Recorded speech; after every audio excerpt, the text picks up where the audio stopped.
Hi, my name is Rachelle Smith, entrepreneur, professional speaker, and author. Last time I talked about the importance of believing in yourself to achieve and accomplish your dreams and goals in life. Folks, we absolutely positively must believe in ourselves. It is just absolutely critical that we not succumb to feelings of fear, inadequacy, insecurity, and self-doubt. We have to believe in ourselves. And this time I actually wanted to wrap up this very important series by highlighting the importance of believing in ourselves in the midst of hardship, obstacles, challenges, and adversity. And folks, as you heard me say before, we all, as card-carrying members of the human race, are going to face adversity in life. It's not even a matter of if, it's a matter of when. Because we can all look at various times in our lives and various aspects of our lives where we have faced hardships, where things have not worked out as we thought they would, where we've had obstacles and challenges and setbacks and things that have happened to us along the way. So in that shared humanity, we can all relate to the experience of feeling hardship, experiencing hardship and difficulty in life. And so folks, it is during these times that we must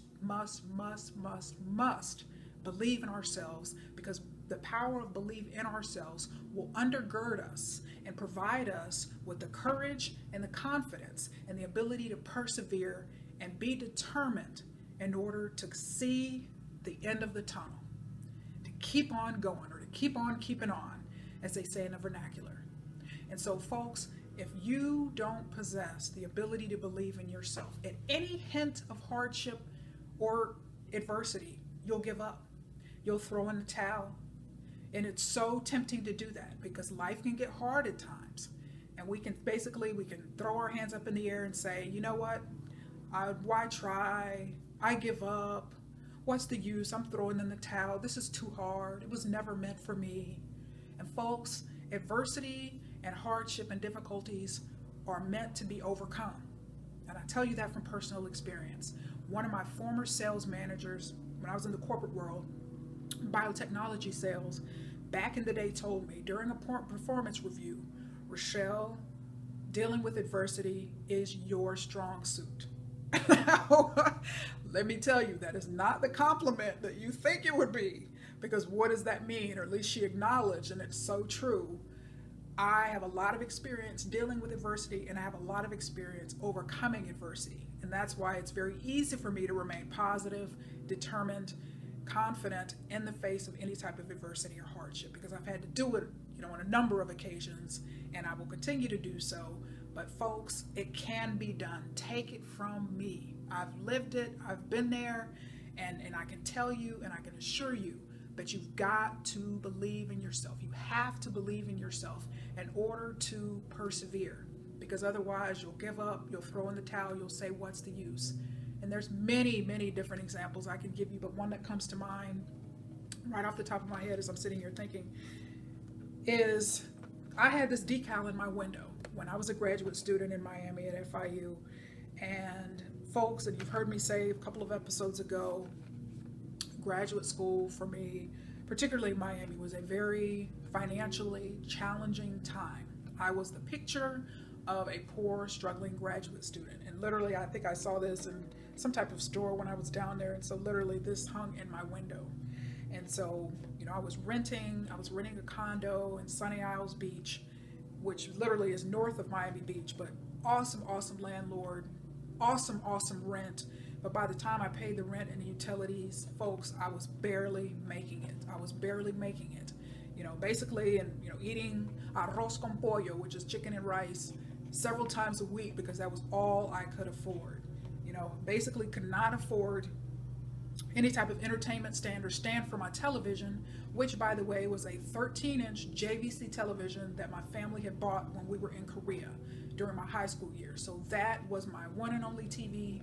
And so instead of it sitting on the floor, I actually had it propped up on books, on a number of books, 5 or 6 different books, to give at least some height. So it wasn't eye level or anywhere near eye level, but it was certainly where I wouldn't have to just stare down at the floor to watch it. But I believed in myself. That was a very tough time for me financially, but my belief in myself and my education caused me to endure no matter what I had to do. Taking the campus shuttle from the North Campus down to the main campus, which is actually where I worked at the main campus, taking the shuttle in order to save money on gas and things like that. So strategizing on how to make it through that hardship. And I graduated with a 3.91, so was able to successfully overcome that particular season of hardship in my life. So folks, it can be done. I've faced adversities and hardships in various aspects of my life, and I'm here to tell you that it can be done, but you must persevere. You must remain determined. You must be willing to pay the price in order to overcome. All right? We know various aspects of my life. I'm very passionate about my life, and I take my life very seriously. And fitness is one aspect of my life that I take seriously. And you've heard me talk this year about the challenges that I've dealt with at my gym here in Novi, and the adversity and hardship and dealing with that situation, and how I remain determined in the face of adversity to overcome, to successfully overcome. It may take 5 years, it may take 10 years of dealing with this situation, but I promise you, I will overcome. And I'm proud of a lot of different things in my life. And someone actually asked me the other day, Rachelle, when you look at your life, what are you most proud of? And yes, I can look at different accomplishments and different academic things that I've done and accomplished in life. And yes, that's wonderful and that's great. But I would say this particular challenge that I've dealt with this year is something I am extremely proud of. It is literally on par with a lot of my other notable achievements. And that is because this has required, dealing with the situation, folks, has required a level of the power of belief in myself that is just unparalleled.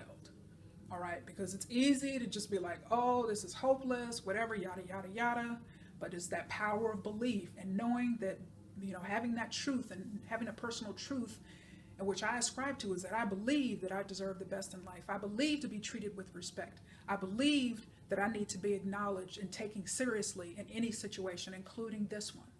And so when I think about on March 10th of this year, when I stepped into the Novi Police Department, never in life had ever been to a police department, to file that police report, and how I walked in there with my head held high, my shoulders back, never done anything like that before in my life, fortunately. But that was my day. That was my time, because what is that? I believed in myself, and the fact that I'd been dealing with this general manager who was basically disregarding the situation.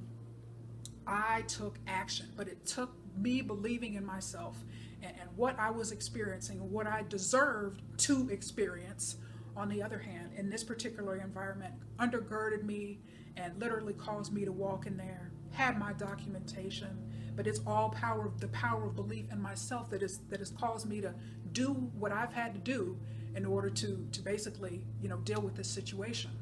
Tried to resolve it with management 3 times, documented it, had it all via email, walked in there with a daily documentation log. So when I walked in there, because I believed in myself so strongly, members of the Novi Police Department believed in me as well and took this situation seriously. And I know a number of gym owners, I know a number of general managers in this area.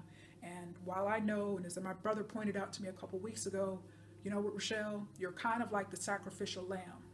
A lot of people follow you, a lot of people watch you. You have a global leadership platform. So there's a lot of people that learn a lot from you. And so don't ever forget that. You've had to go through this, but think about the other men and women who didn't have the courage or the confidence to take it to this level, who didn't have the courage and the confidence to pursue this, who don't have the courage and the confidence to continue documenting this scenario, since he's coming back in there when you're in there again. And so literally, as my brother pointed out, and as other gym owners and managers have pointed out, first of all, they're glad this isn't happening to them, and they're just kind of shocked that this whole thing could happen. But I know that what I do, I have a platform, I teach, I speak on leadership, I've written a book on leadership, and so there's so many lessons that other people will be empowered by this, what I'm going through, what I've gone through this year. Other people will be empowered. Other gym managers and leaders have told me they've learned a lot from my scenario. And it's encouraged them to really make sure their policies and procedures are tight.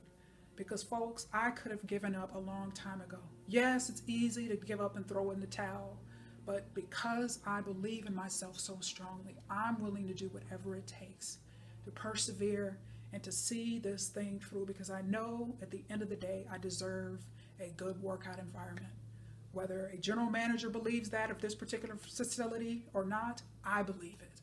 All right, so you've got to have that unshakable level of confidence, that unshakable level of belief, and do know that whatever you see me going through, my life is an open book, good and bad. So I have no problems opening up my life and helping other people learn and helping other gym managers not to go through something like this, not to experience something like this. Because quite frankly, many of them are shocked that something like this could happen in 2016. And quite frankly, I was shocked when I first approached a member of the front desk on February 27th to bring this matter to their attention, was promptly told by the young lady up front, "What are you talking about? What do you mean? Well, what do you want me to do?" And I realized at that point, there was just no accountability. People were clueless. The general manager was clueless. And one thing my father told me during this process, and him with having 30 years, more than 30 years of experience in this particular scenario, and in this particular these situations, managing gyms and managing facilities and having those leadership roles. And that's something a few gym managers have actually written down my dad's quote. And if you decide to ever quote him, make sure you give him credit. His name is Oscar Smith Jr. And Oscar Smith Jr. told me early on, and if you know my dad is very analytical, very serious, doesn't sugarcoat.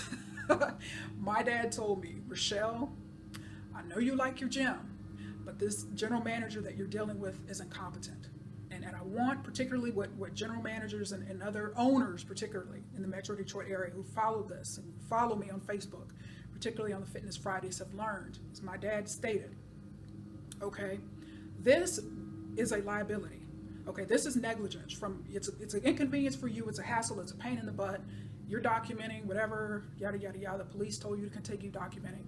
But this is a liability for a facility. And I'm a little concerned that they don't realize that." He told me that early on. And this next quote is actually something 3 owners and managers have actually written down and have it in their offices. They circle back and told me, and that is, Oscar Smith Jr. told me, my dad said, "Liability waivers on membership applications, membership agreements, do not protect facilities from employee incompetence." So remember that. I mean, there's a lot of different leadership lessons and all of that in this, but gym owners have really, this situation has caused many people that I know to really take stock of what they're doing and are their people trained, and realizing what other liabilities exist within their facilities that they may be taking for granted. So folks, I'm believing myself, and this is only one example. I'm willing to persevere and go through any type of adversity for anything that's important to me in life, and you should do the same. But just recognize, yes, fitness is important to me. It would be awesome to just go to the gym like I used to do before this all started and just work out and focus on my workout, and everything was great. But no, this is the hand. God has brought this into my life for a reason. I assure you, I'm a better person. I'm a stronger person. I'm an even more confident person in the face of adversity for having gone through this. So I encourage you from the bottom of my heart.